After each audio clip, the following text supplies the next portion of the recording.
Think about the last time you were in a parking lot at night. You probably didn't think much of it. Most of us don't. We walk to our car, we check our phone, we toss our bags in the back seat. It's just part of the routine, one of those moments between places that we move through without really paying attention. But a parking lot at night is one of the most vulnerable positions a person can be in. You're isolated, the lighting is uneven, the cars around you block the sight lines, and almost everyone is alone. The people in these stories know that now. They didn't before.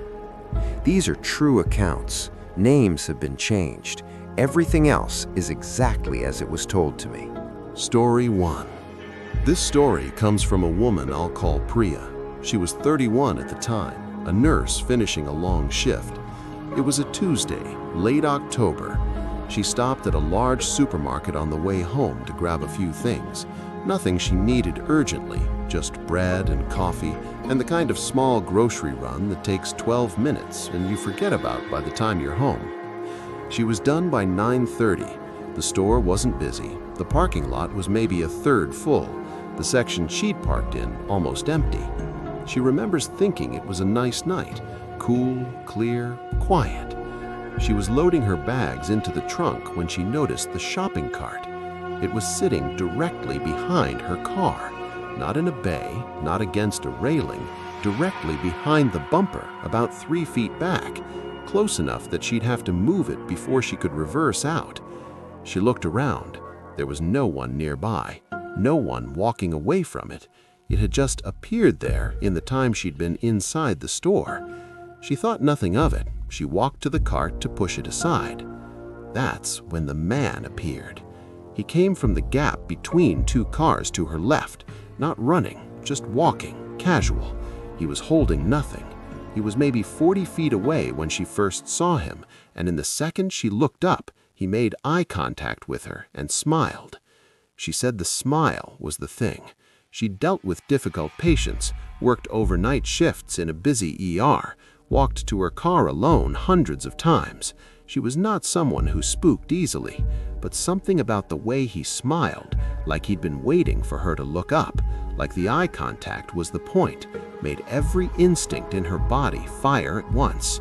She left the cart. She walked directly back to the driver's door, got in and locked it in one motion. He reached the back of her car just as she started the engine. She watched him in the rearview mirror. He stood there. He didn't knock on the window or shout or do anything at all. He just stood there, watching her reverse around the cart and drive away. She told her brother about it that night, half laughing at herself for being spooked by a stranger in a parking lot. Her brother is a police officer. He didn't laugh. He told her that the shopping cart placed behind a vehicle is a documented distraction technique. It forces the target to move away from the safety of their open car door, to turn their back, to create a brief window. He told her she had done exactly the right thing. Priya said she still thinks about the 12 minutes she spent inside that store, how ordinary it was, how she almost didn't notice the cart at all. She notices them now, every single time. Story 2. This one comes from a man I'll call James. He was 26. His local supermarket was 3 blocks from his apartment, the kind of place he'd been going to since he was a kid.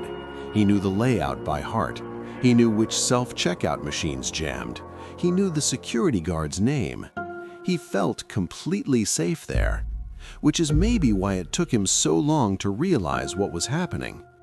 It was a Saturday afternoon. James was working through his list. Produce, pasta, the usual. About 10 minutes in, he noticed a woman near the end of the aisle he was in. Middle-aged, unremarkable. He registered her the way you register anyone in a store, briefly, without thinking. 2 aisles later, she was there again, standing near the far end, facing the shelves. He didn't think about it.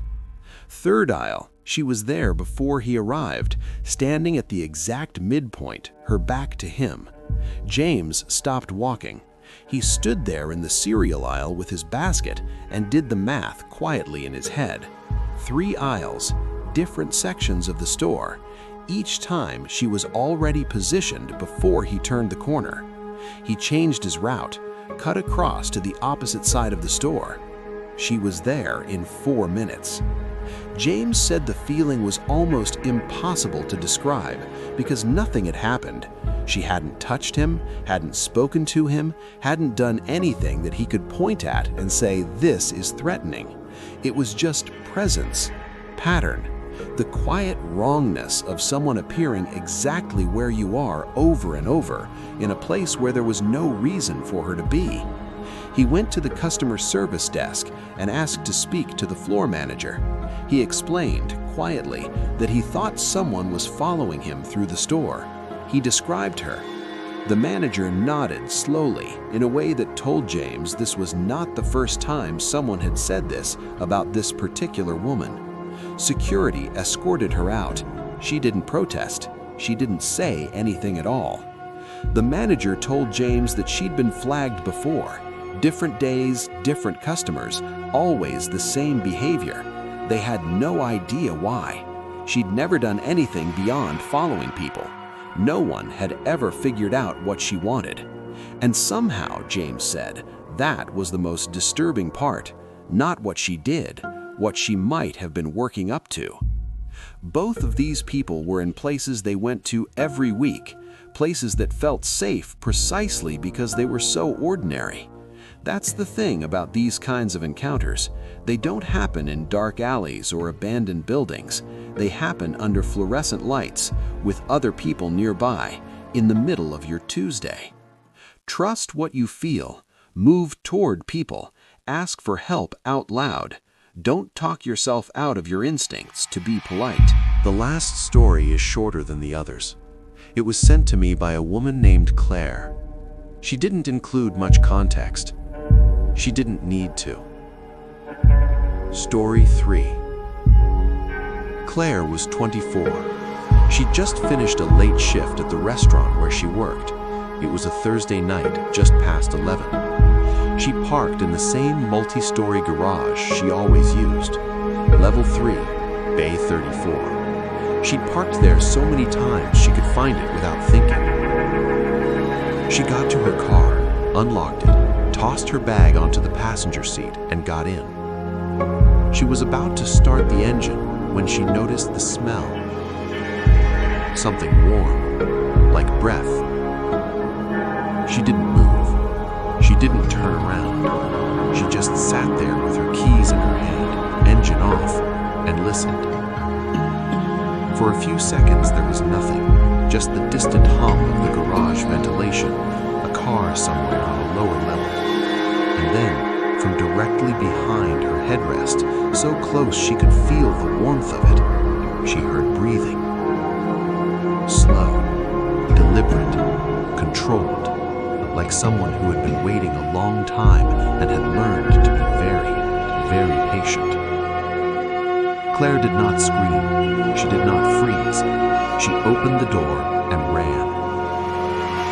She ran back toward the stairwell, hit the door, went down all 3 flights without stopping, and burst out onto the street, still holding her keys. She ran to a 24-hour diner 2 blocks away and sat at the counter shaking until the owner called the police for her. Officers went back to the garage, to level 3, Bay 34. Her car was still there. The back door on the passenger side was unlocked. She always locked all 4 doors remotely, but the rear passenger lock had been faulty for months. She'd been meaning to get it fixed. On the back seat, there was a single shallow impression in the upholstery, the kind left by someone who had been sitting in the same position for a long time. No one was found. No one was ever identified.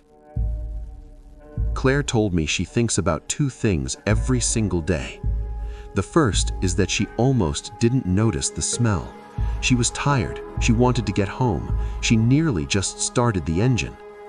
The second thing she thinks about is the faulty lock, the one she'd been putting off for months, the small, boring maintenance task she kept telling herself she'd get around to eventually.